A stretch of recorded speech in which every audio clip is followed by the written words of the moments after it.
Hello and welcome back to another episode of Building Local Power. I am your co-host Reggie Rucker, back with my co-host Luke Gannon. What's up, Luke? Hey Reggie! Oh my god, it is great to be back, and even greater to be spending this season in your neck of the woods. So it's funny that you say that because I actually still don't feel quite right about calling DC home. I've been here for a few years now, but still I very much feel like a gentrifier. I'll just put it out there. And actually, as you know, I just wrapped up my thesis on gentrification and sort of looking at how small business lending is associated with gentrification. But that's another topic for another day. Point is, I don't think I can call it sort of like my neck of the woods. I can't call this place mine. Yeah, okay. I mean, that's fair.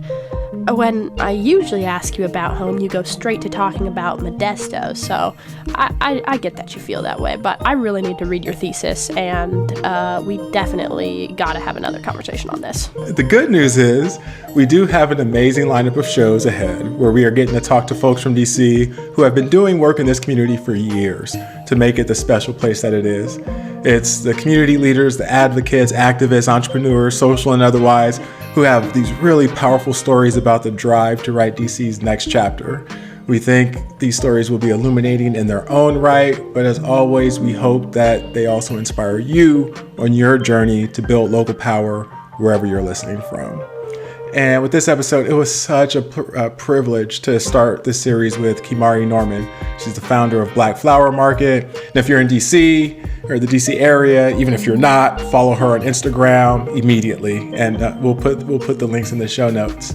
But this was special.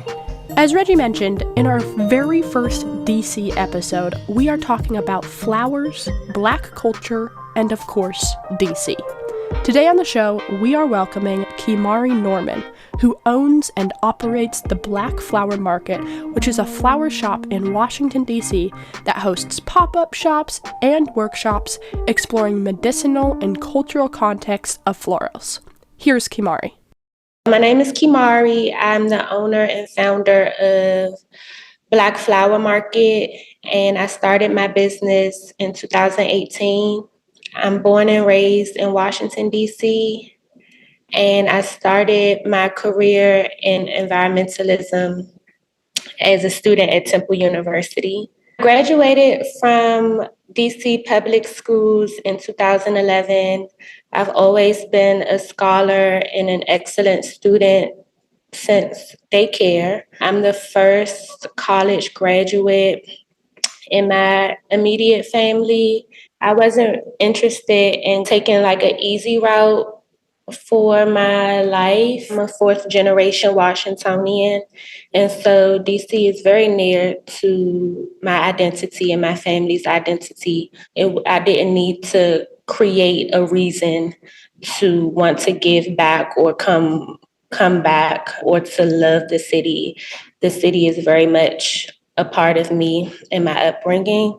I graduated from Temple University in 2015 with a degree in theater and concentration in set design. And most of my experience as a college student was not in theaters or in stage arenas, but predominantly in green spaces where I'd activate my design skills and place them into gardens or cityscapes, for example.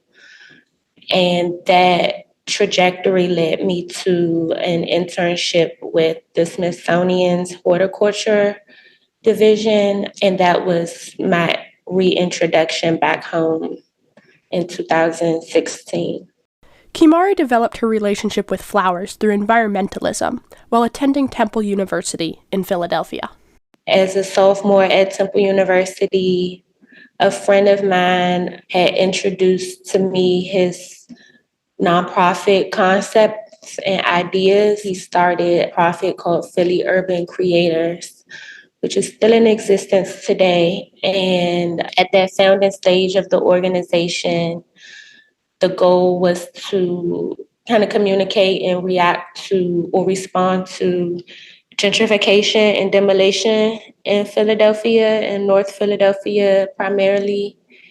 and he offered a space for me to manage. We were pretty much strangers at that point, but the energy was kind of felt. I was a part of a Black philosophy club as a student at Temple, and we were relatively organized, so much so that we caught the attention of Alex. And initially, he offered all of us, the Black philosophy group, a garden space for us to collectively manage. I was the only one of the group that took him up on the invitation.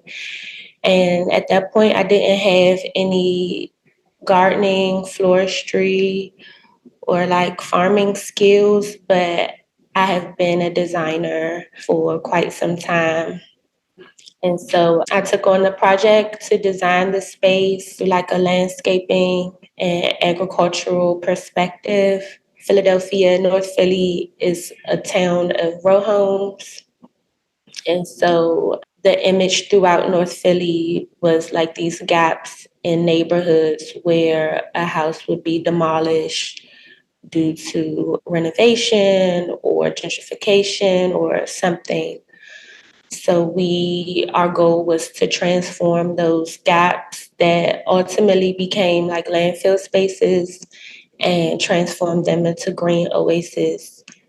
And just practicing design skills and activating the space, ultimately had to learn how to take care of it after designing it and activating it with community events and festivals and people. So I initially grew, and I still do grow, produce primarily. And through the act of like cultivating crops and land stewardship, I gained mentors and a world of perspective about careers in environmentalism. And floristry kind of found me with my internship at the Smithsonian. One of my mentors, he created and curated the flowers for like the Freer Gallery and other Smithsonian museums. And so as a mentee, I would go with him almost every day, 4 a.m., 5 a.m. in the floral hoe shops and just learning the basics through shadowing. Through that like revelation and that experience, I decided to start my own floral design business. Floristry found Kehmari, and her passion had a ripple effect, where she built relationships with people who were following their dreams, creating health and wellness by and for Black people. Relationships are everyone's strongest currency. For me personally, it was about staying true to myself and what I want, not necessarily aiming to do it all or be everything to everyone. So for example, I know my strengths, and I know coming back to DC that one of my strengths was the community that I've developed in Philadelphia as a Black gardener, as a Black land steward. Just going back to Philadelphia, I just knew what I wanted, and I know what I was extremely passionate about. So even before Alex Epstein, the founder of Philly Urban Creators, before he offered the opportunity to manage a space, a garden space, or a lot rather at that point, I was already in a space of like health and wellness from an African perspective and a Pan-African perspective. So all my life, I've been an avid reader.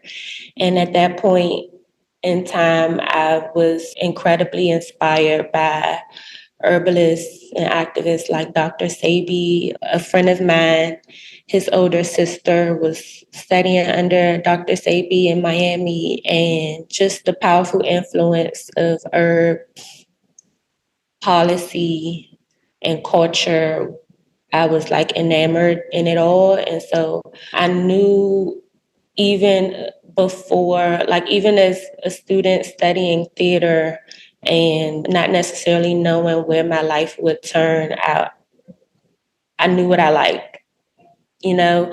And so when an opportunity was brought to me, like to start a garden, I just found it a blessing and a true blessing for me to act on some of my interests. So while I was like reading and researching like herbalists, I could actually put the things that I was researching into play and do it myself. I knew my strengths, I knew what I wanted to do, and that helped me to identify other people who also knew their own strengths and know what they wanted to do. So we're not aiming to do it all, but we're just doing what we like in the space together. One of Kehmari's missions is to bridge the gap between culture and floriculture. One of the ways she actualizes this is in the smudge stick workshops she holds. Bridging the gap between people's culture and floriculture is actualized in the business through like experiences and engagements. But ultimately, what I mean by that saying, by bridging people's culture and floriculture, is to allow us to see ourselves as a community through the things that we use and the things that we do. So, for example, in the Smudge Stick Lab, which is an offering that I host, there's a space where just kind of talk with one another and folks get to understand and learn that while they may seem like polar opposites, whether it's via age or the way they look or income or whatever, different like binaries, no matter how like seemingly opposite they can be, they'll tell a story about how their grandmothers used basil for something in particular, or their parents used a certain herb or flower for a specific ailment. And it allows like a cultural immersion and a meeting of the minds, and essentially for folks to kind of let their shoulders down and see more commonalities than differences.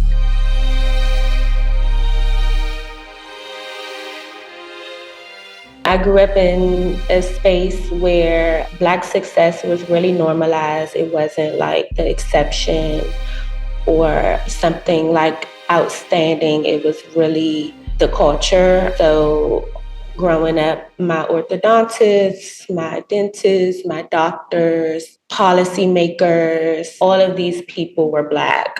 And so I guess when I came back home in 2016 to DC, it was like this phenomena of Black Lives Matter and all of this like social stuff happening that platform Black people, and it was just kind of like, oh, okay, now the world is catching up because this is just our life or the life of those who lived in DC in the 90s and prior. There's lots of culture in the District of Columbia, and my role and my colleagues' role, what we want to do is just maintain a sense of chocolate city. So everything that I do has a race first perspective. Kehmari has been cultivating spaces with a focus on horticulture and floristry for over 10 years. She's faced some personal challenges in the process. My personal challenges has been just learning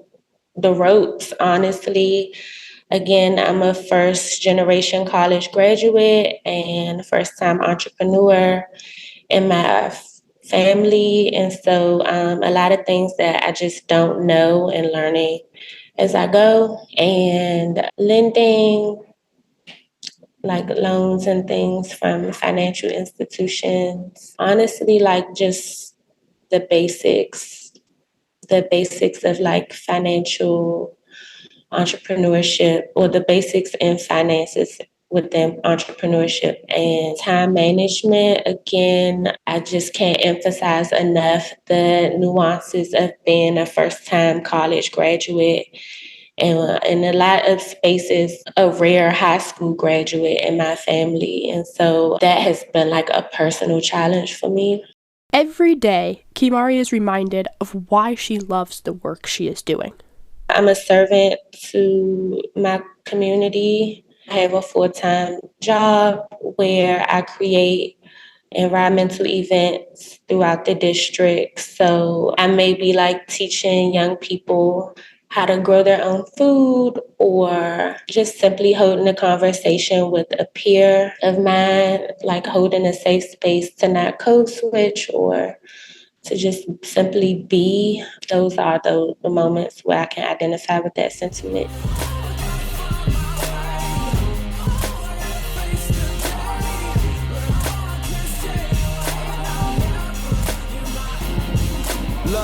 Self-reliance is being a servant to your community, having a conversation with your communities, a super grassroots perspective and energy. How can you be of service? And that doesn't mean like how can you give money or like give anything outside of who you are. Maybe tapping into your strengths. I know what I'm good at. Here's Kehmari's incredible book recommendation. I would suggest Octavia Butler's Blood Child. It's an anthology of short stories, and it's essentially a great book of advice. Thank you, Kehmari, for being on the show and for sharing your work, knowledge, and love with DC and beyond. And please do check out Kehmari's Instagram, located in the show notes. Luke, thank you, and great job bringing us this story as always. And Kehmari, I was trying to avoid this all episode, but it's really fitting. You are so beautifully rooted and grounded in who you are and what you want for yourself and your community. I just want to thank you for sharing that presence with us. And thanks to all of you, our listeners, for tuning in. We'll be back again in 2 weeks with another episode out of DC, the 51st state.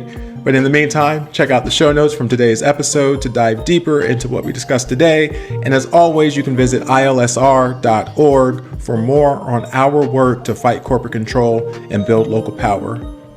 And our emails are always open, buildinglocalpower@ilsr.org. Let us know what's on your mind. Maybe it's a future city we should consider going to, who else we should talk to in DC or elsewhere. We'd love to hear from you. This show is produced by Luke Gannon and me, Reggie Rucker. The podcast is edited by Luke Gannon and Taya Noel. The music for the season is also composed by Taya Noel. Thank you so much for listening to Building Local Power.